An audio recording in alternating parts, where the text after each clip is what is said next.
patient phone आसला गोटे छुआ को राति झाड़ा बाती होती राति सिरिंज चढ़ाला से कांदुला झाड़ा बाती तार बंद नहीं तो मुझे सांगे सांग जो वाकिंग बात मुझे पटे चली चली पलि आसली आसला पर देखली वार्ड बुल्ली वार्ड पद्धति देखला बेले एत निम्नकर काम होती हॉस्पिटल रे आपन को शौचालय 2 दिन तक साफ नहीं हवा पानी नहीं आसवा शौचालय गेट भांगी जेन ब्रेड अंडा गुरस देवा कथा सकाले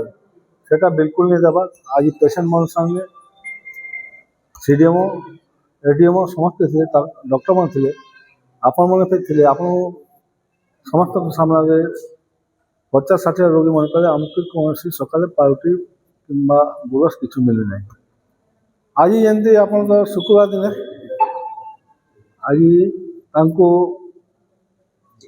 चिकेन मिलवा कथा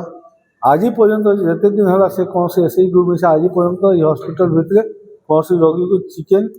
किंबा पनीर मिली ना तो ये भाया जदि सरकार दौर सब योजना आई मैंने जेन मझी मस्तिया जेन सब उड़े दौरान आ रोगी मैंने सोर नहीं पावा से आज निर्देश दी आप गोटे चार्ट बोर्ड लगा रविवार दिन काଣା दिहबा सोमवार काଣା मंगलवार दिन से रोगी मैंने जानीपारे एवं से बोर्ड रे सीडीएमओ एडीएमओ आउ मोन नंबर पे दियन एवं आउ भी 2टा समाजसेवी नंबर देले से कल करके जणे पारे सैनिटेशन जेन अच्छा गोटे अभिराम बोल गोटे किए ठिकादार अच्छी से सैनिटेशन नहीं से सैनिटेशन वाले अधा लोग आसुन अधा लोग नहीं आसवा मासे मासे तनखा उठे दौर आ कौन से व्यवस्था ना अव्यवस्था चली यहाँ बलांगीर सीडीएमओ को मुझे डकई सी आसिले सब कलेक्टर महोदय पे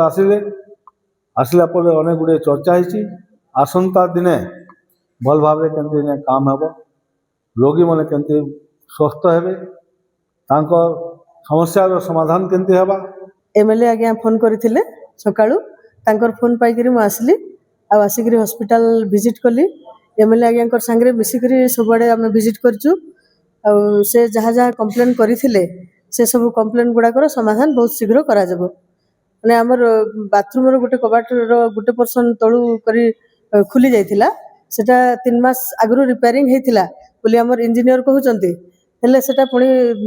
भांगी जाइछि बा खुली जाइछि ताको शीघ्र रिपेयरिंग हेबो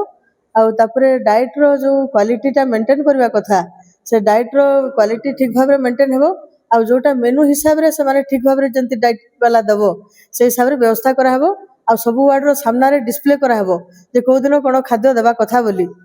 सेटा हमर से डाइट रो सुपरवाइजर से जिनसटा देखबे